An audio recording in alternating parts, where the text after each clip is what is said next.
Ya, vamos a saludar a nuestro próximo invitado. Yo lo conozco muy bien y hace rato que no hablo con él. Don José Luis Arumí, ¿cómo está? Profesor, gusto saludarle. Ahora sí está hablando para variar, silenciado. ¿Cómo está esto? Muy bien, ¿y usted, profesor? Decir que don José Luis es profesor titular de la Universidad de Concepción, ingeniero civil, doctor en ingeniería, investigador principal del CRIAM. Él trabaja habitualmente, su comando de operaciones está en Chillán, ¿ah? Ahí en la Facultad de Ingeniería Agrícola, me parece, en Chillán. ¿Cómo está usted tanto tiempo, oiga? Muy bien, muy bien. Y la verdad que echando de menos ir a terreno contigo a filmar algunas vertientes, ver esos programas que hicimos. Sí, que fueron súper buenos. Mire, lo llamamos, ya vendrá, ya tocará, yo tengo anotado esas cosas pendientes todavía ahí. Con la pandemia. Sí, está difícil la cosa. Mire, lo llamamos porque usted es uno de los especialistas del país más importantes en esta materia. Leí por ahí una noticia que hace poquitos días, un par de semanas, no lo sé, estuvo usted como invitado a exponer en una comisión del Senado para ver el tema del agua. Yo esperaba, la verdad, que a esta altura ya la Convención Constitucional hubiese estado trabajando estos temas, pero ellos están complicados con otras cosas. Entonces, quiero tocar con usted el tema del agua y la calidad que este elemento debería tener en una nueva eventual constitución. Según usted, ¿qué calidad jurídica debería tener el agua en una nueva constitución, profesor? Me estás preguntando por un término jurídico, siendo yo ingeniero. Y si hay algo que he aprendido trabajando con muchos abogados, es a tener mucho cuidado con lo que ellos digan. Desde el punto de vista de que una constitución genera las grandes directrices y los grandes lineamientos del país, y que después las normas de menor jerarquía como las leyes, los reglamentos se encargan de ir al área chica, a los detalles. ¿Sí? Es importante tener en cuenta que, y me da la impresión que hay mucha gente que tiene expectativas muy grandes sobre la Constitución de que cubra muchos temas. Yo pienso que la Constitución tiene que generar los grandes lineamientos. Entonces, un aspecto que es fundamental y en el que yo puedo percibir de que existe bastante consenso es que en la Constitución se reconozca que el agua es un bien nacional de uso público en todas sus formas. Hay gente que dice eso está hoy en día en el Código de Agua, lo cual es cierto, pero tal como decía recién, el Código de Agua es una ley que está en un nivel inferior a la Constitución. Y lo que es importante es ubicar este concepto de que el agua es un bien nacional de uso público en el nivel constitucional, que es nuestra normativa mayor. En el mismo espíritu, perdón. No. ¿Algo me iba a preguntar? No, lo estoy escuchando atentamente porque, claro, eso es precisamente lo que le preguntaba sobre la categoría jurídica, que, Claro. Que el derecho al agua sea un bien nacional de uso público y que por lo tanto eventualmente no se pueda vender, transar, traspasar, heredar y que eventualmente, para ir metiéndolo un poquito más en el área chica, y que eventualmente las personas sean los principales depositarios de los beneficios del agua. Se lo planteo en el término de que tengo la sensación que las empresas tienen más derecho a acceder al agua que hoy. Si no, no tendríamos gente aquí muy cerca de Concepción y allá ni hablar en Chillán, digamos, gente muy cerca de los grandes centros urbanos que sencillamente no tienen acceso al agua potable y punto. Pero una empresa no puede existir si no tiene agua y tiene acceso fácilmente, mucho más fácil que las personas. A eso voy. Mira, es que ahí hay que tener mucho cuidado en las cosas, en los conceptos, porque una cosa es el agua, que es un bien nacional de uso público, y esa es la propiedad del agua que es de todos los ciudadanos del planeta, ni siquiera de todos los ciudadanos de Chile. Y otra cosa es el derecho de uso del agua, que parte de la discusión que se ha generado es sobre la propiedad de los derechos de uso de agua. Y el derecho de uso de agua es una licencia que te entrega el Estado, en este caso el Estado de Chile, para que tú tomes agua, una cierta cantidad de agua desde una fuente natural, por ejemplo un río o un acuífero, y la utilices para un uso industrial, para riego, para agua potable, lo que sea. Entonces, el agua como ente debe ser un bien nacional de uso público. Ahora, la regulación del uso que le damos al agua debe establecer algunos principios básicos que tienen que estar en la Constitución. Un principio básico es la prioridad del derecho humano al agua. ¿Y por qué eso tiene que estar en la Constitución? Porque Chile ha firmado convenciones internacionales que están sobre la Constitución y que establecen el principio del derecho humano al acceso al agua.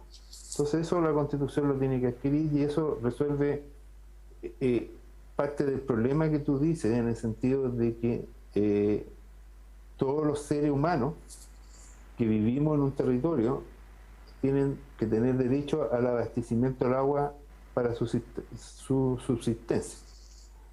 Otro punto que es importante, que debería estar en la Constitución y que lo hemos conversado mucho con la doctora Verónica Delgado en el marco del programa de Derecho Ambiental y Cambio Climático, y también lo hemos conversado en el Centro CREAM, es que el Estado debe garantizar el ecosistema. No sé exactamente en qué palabra hay que colocarlo, pero la experiencia de la Constitución alemana es muy interesante, en el sentido de que ellos utilizan una frase bastante corta, es decir, que el Estado garantiza la mantención del ecosistema y garantiza que nuestros descendientes también puedan gozar del mismo ecosistema que nosotros lo estamos garantizando, gozando. Bajo ese punto de vista, con solamente establecer esos principios básicos, el hecho de cómo se manejen los derechos de agua ya lo podría abordar una ley que sería la ley del Código de Agua, que establece toda la parte administrativa, técnica claro. Administrativa. ¿Por qué es importante eso que estoy diciendo yo? Y hay gente que está pidiendo que la Constitución haga un listado con todos los derechos que puedan tener los ríos, con una serie de temas, porque nosotros necesitamos un marco jurídico que dure una cierta cantidad mínima de años, 30, 40, 50, 100 años. Y cuando nosotros tratamos de hacer una Constitución exhaustiva, ocurre que se hace en base al conocimiento que tenemos ahora. Claro. Y si tú revisas los últimos 30 años, el nivel de conocimiento, por ejemplo, solamente en el aspecto de ecosistemas y su relación entre el ecosistema y el uso del agua, ha sido brutal. Entonces, lo que nosotros deberíamos tener es una Constitución que establezca solamente los grandes lineamientos y que eso permanezca en el tiempo, y que después los temas administrativos, lo del plan del regulador que ustedes están hablando, su relación con los planes y con el uso del agua, por ejemplo, eso se pueda manejar en un marco teórico de menor nivel que pueda ser adaptado sí. y cambiado en forma más fácil.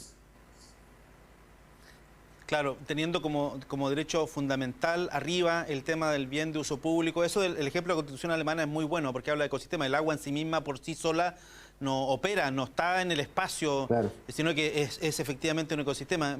Claro, y eso como norma general, proteger el ecosistema, el agua, efectivamente ahí adentro uno empieza a poner en los detalles. Profesor, cuando hablamos de agua, ¿de qué hablamos? Mire la pregunta que le estoy haciendo. De agua, pero ¿de qué agua? El agua superficial, los ríos, los lagos, los humedales, el agua que está por abajo.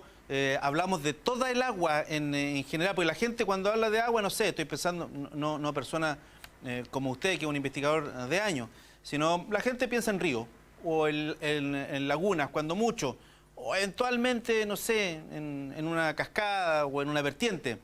Pero ¿qué pasa con las aguas que están abajo? ¿Qué pasa con los humedales? Cuando hablamos de agua, ¿hablamos de todo eso o no?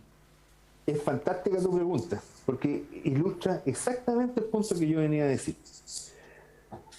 Hace muchos años atrás, una destacada abogada me dijo que cuando tú hablas de agua subterránea y hablas de aguas superficiales, son dos entes jurídicos separados. Y yo quedé asombrado porque y era el marco legal que teníamos en los 80.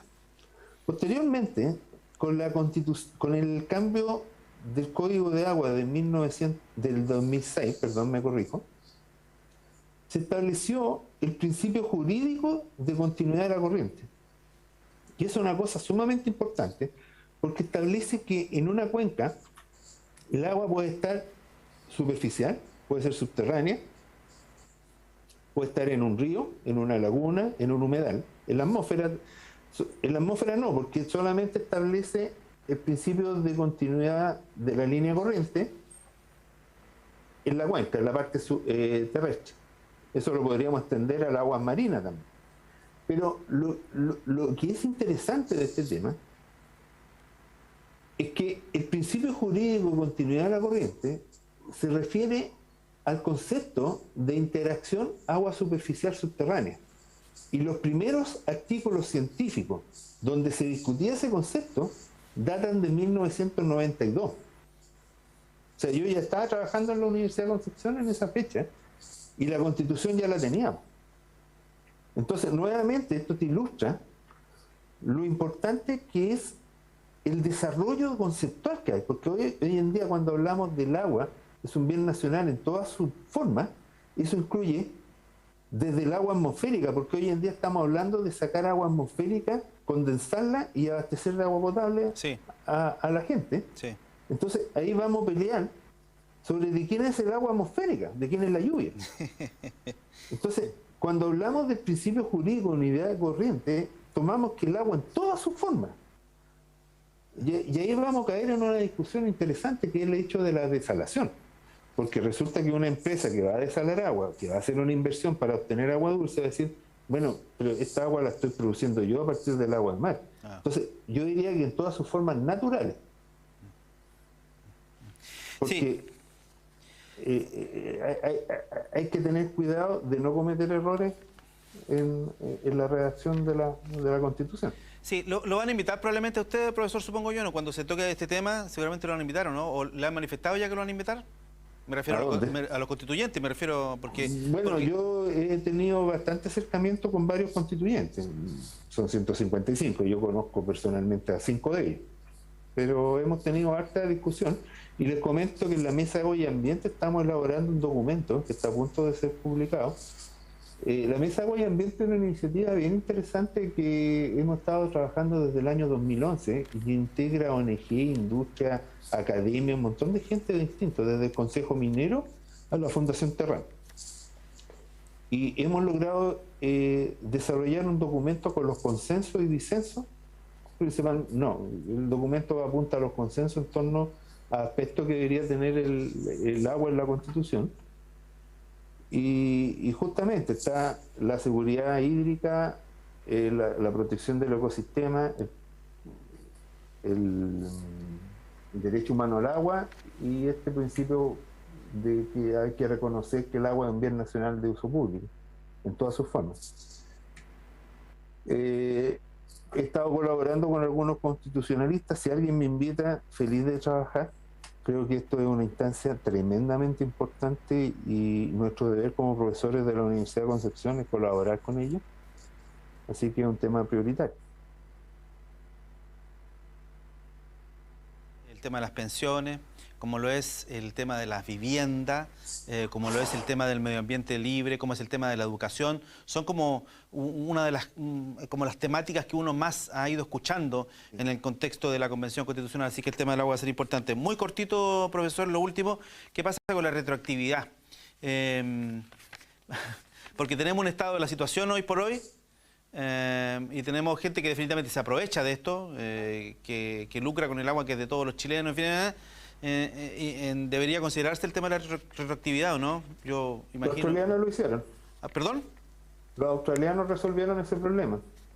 En fin, sencillamente tuvieron que colocar recursos del Estado para, de alguna forma, porque yo tengo una persona, yo no voy a hablar de los especuladores, porque especuladores hay. Sí, claro. Pero hablemos de un agricultor que tiene una producción que él paga impuestos por tener una hectárea de riego, creo que son 8 o 10 veces más que el impuesto por no tener riego, y asegura la producción de alimentos. Sí. Entonces, si parte de los derechos de agua que ese agricultor tiene se usan para un fin, por ejemplo, de protección del ecosistema, habría que llegar a un acuerdo que satisfaga a todas las partes. Yo no soy partidario de ninguna retroexcavadora en ese sentido. Pero el Estado ahí va a tener que asumir su rol y su responsabilidad. Y destaco eso porque yo creo que un gran aspecto que debe tener la nueva Constitución es que el Estado asuma su responsabilidad en muchos aspectos, desde las pensiones, la salud, el agua. Y aquí me la juego un poquito, pero en ese sentido, básicamente el dejar toda la iniciativa a manos de privados ha sido parte del problema que nos ha llevado a donde estamos ahora. Exactamente, laissez-faire, se dejó hacer nomás mucho. José Luis Arumi, profesor titular de la Universidad de Concepción, ingeniero civil, doctor en ingeniería, investigador principal del Centro CRIAM, está en la hermana región de Ñuble. Queremos agradecerle esta conversación cortita, cortita pero entretenida. Seguramente vamos a hablar mucho más de este tema en el próximo año que queda, y cuando ya los constituyentes ojalá tengan sus computadores y empiecen a trabajar en el tema del agua, que me parece uno de los temas fundamentales. Muchas gracias, don José Luis, que esté muy bien. Muchas gracias, Héctor. Muchas gracias por la invitación. Que esté muy bien. Chao. Ahí está el profesor Arumi con estas cosas que de pronto parecen tan complicadas o tan sencillas. ¿Cuál agua? Los ríos, los lagos, todas. Él habla de todas las aguas, incluso de la atmosférica, porque a través de ciertos mecanismos se puede atrapar la humedad del aire y transformar eso en agua bebestible también. Toda el agua habla el profesor Arumi.